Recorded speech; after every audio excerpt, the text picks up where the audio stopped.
Keeping up with our motto, let learning be a joy and teaching a pleasure. Here we are with a remote teaching and learning process to bridge the gap. Happy learning, students!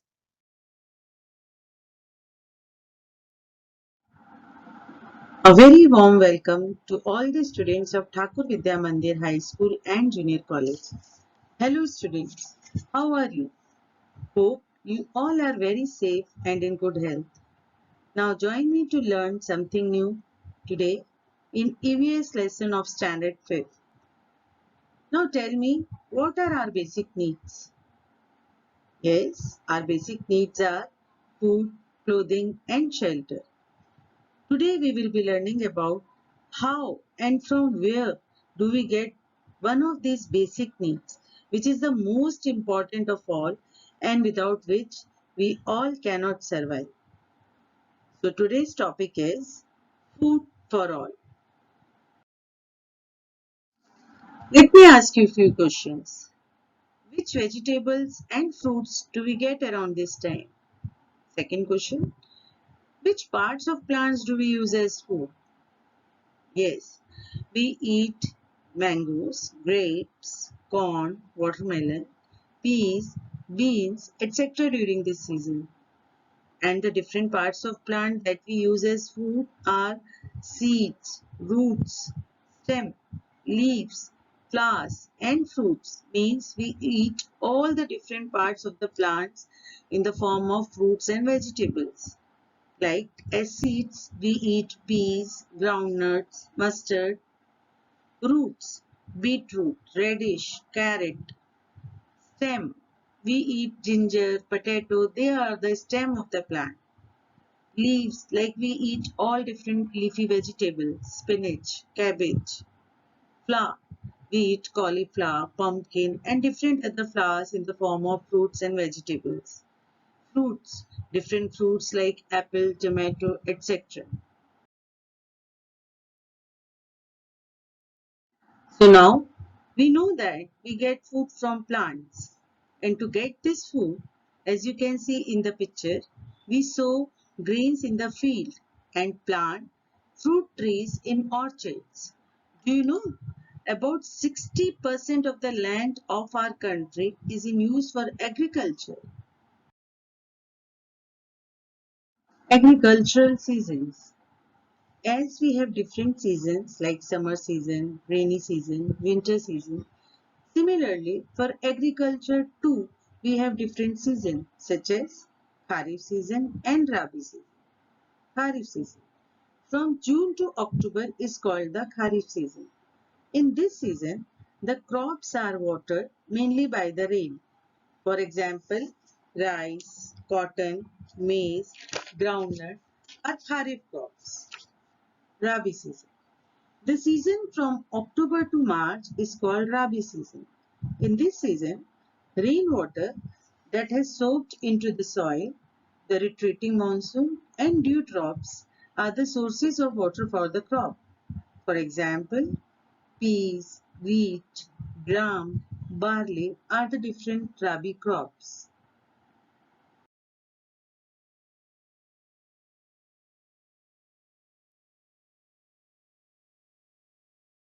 Summer crops. Some crops grown from March to June. These are called summer crops. For example, beans, melons, cucumber, corn, tomatoes, etc. are the different examples of summer crops. Now look at the picture. Can you tell me which is the season for growing rice? Yes, rice crop is grown during rainy season because it requires a lot of water.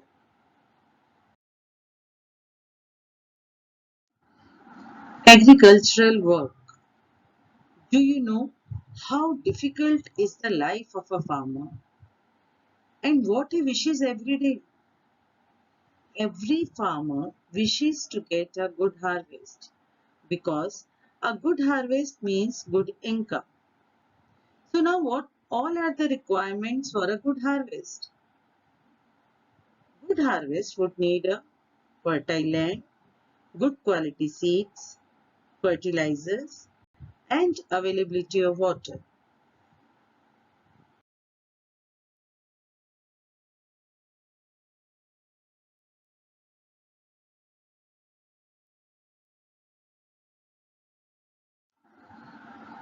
Tilling the land is a necessary task for a farmer. It means to prepare land for the raising of crops by plowing and harvesting to cultivate. The crop in the field must be protected and the harvested crop must also be stored safely. All of these processes are important for a good harvest.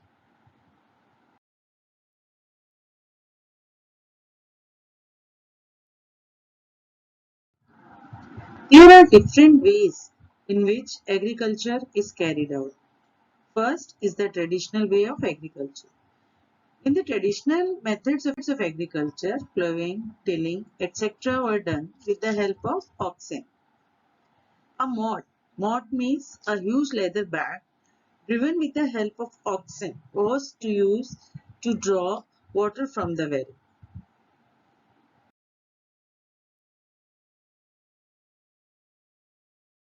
Look at the different pictures on the screen. Harvesting, threshing, etc. was done by the members of the farmer's family themselves with the help of oxen.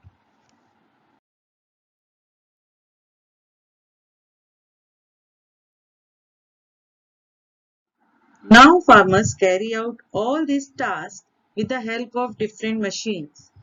Look,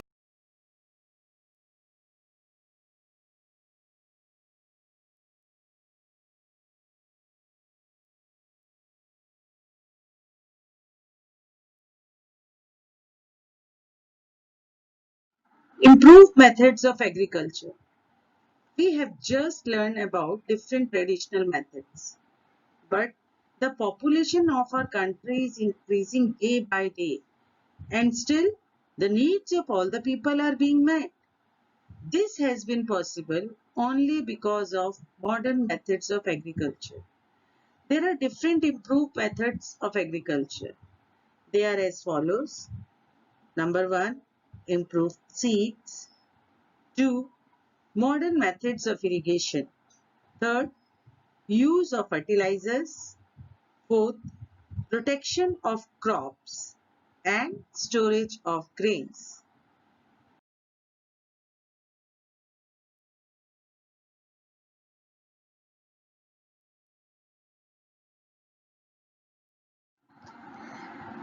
Improved seeds.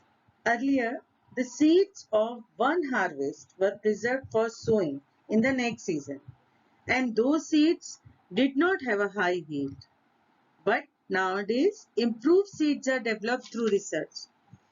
They are available in the market for every crop, such as jawar, rice, groundnut, wheat, etc., and gives higher yield. They resist pest attacks. Some varieties become ripe for harvesting in a shorter period of time, and while some gives a high yield even with a low water supply.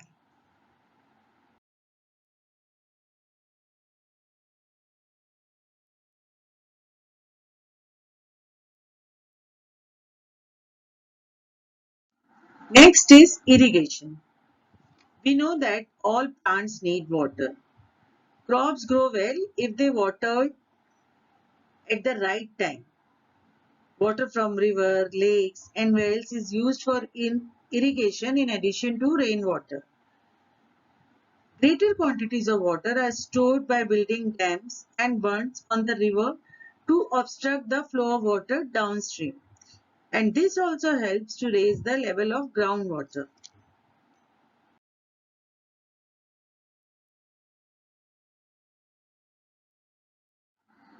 Look at the different pictures of canals on the screen. Crops were traditionally watered through these canals, but much water from the canals is lost due to evaporation and seepage into the ground. So nowadays, farmers used the modern methods of irrigation. Now, improved methods of irrigation are used which provide enough water to the plant and at the same time help to save a lot of water. Drip irrigation and sprinkle irrigation are the two of these modern methods. First is drip irrigation. This method makes use of pipes with holes. As you can see in the picture, this ensures that the required amount of water drips only near the plants. Thus, full use is made up of the available water. Next is sprinkle irrigation. Look at the picture. It makes use of sprinklers of different sizes that spray water directly on plants.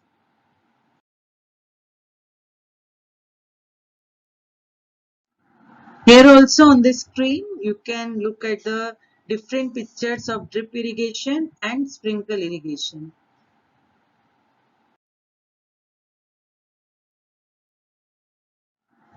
Students, do you know that if the same crops are grown repeatedly in a field, the fertility of the soil decreases? But what is the reason behind it? Why does the fertility of the soil decreases? The answer is it decreases because the plant uses nutrients from the soil for its growth. So the nutrients in the soil gets depleted and then we have to add the fertilizers to the soil to restore its productivity and to provide the required nutrients to the new crops that will be grown during the next season. So there are two kinds of fertilizers, natural fertilizers and chemical fertilizers. Natural fertilizers are also called manures, which we get from materials available in nature, like green waste and animal dung. Look at the different pictures of manures.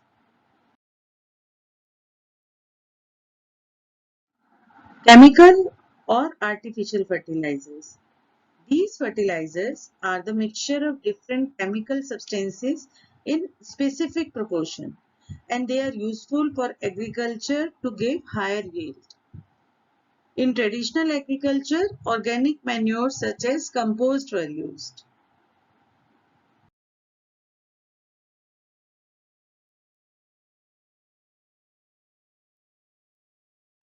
Dear students, as we all know that natural things are always better than artificial ones.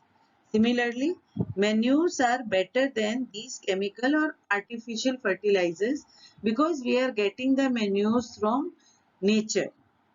The overuse of chemical fertilizers leads to accumulation of excessive chemicals in the soil and this lowers the fertility of the soil and reduces its productivity also. As we know that everything is in limit is good. Like if we overeat, we will become obese, which is not good for health. Similarly, overwatering makes the land saline and fallow. Saline means saline soil contains enough soluble salts which can injure the plants. And fallow land, it's a land which is normally used for farming but left with no crops on it for a season in order to let it recover its fertility. And this type of problem is seen especially in the plants where water is available in plenty. For example, the plants grown near dams or river banks.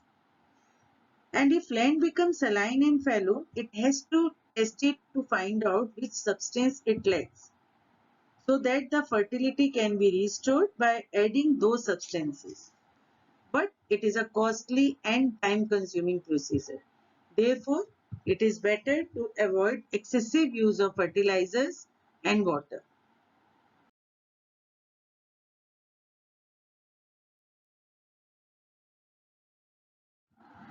We all know that farmers work hard to cultivate the crops and to keep the crop safely is also a very important task of a farmer because disease and pest attacks on the crop and it can damage the crops in the field. To protect the crops as a remedy, insecticides and pesticides are sprayed on crops or certain chemicals are rubbed on the seeds before sowing. Storing the harvested crop safely is as important as increasing the production. The grains dried well in the sun and filled in the sacks so that it lasts longer. Because drying is a process which removes the moisture contained from the crops and preserve it longer. The sacks are then stocked in the house and after selling stocked in warehouses or shops.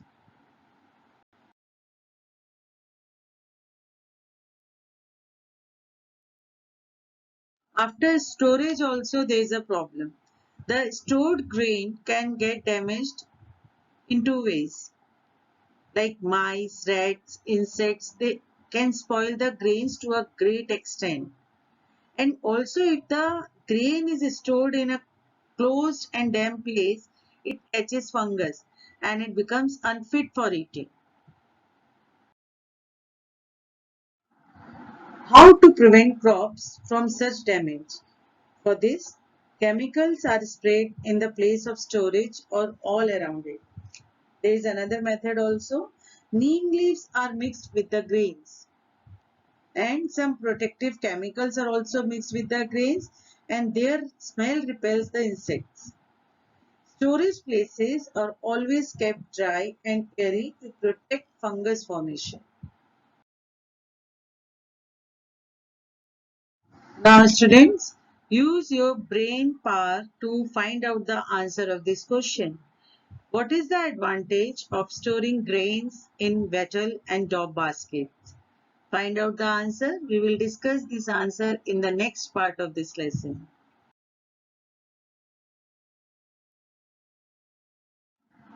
Students, you also have to find out the answers of the following. First, name of two varieties of improved seeds of jawar. Next question, who helped the farmer to drive them on? Third question, how is groundwater lifted these days? I hope you enjoyed the lesson and learned about the different traditional and modern methods of agriculture. In our next video of this lesson, that is part 2, we will be learning about food storage and conservation of environment, food security and other topics too.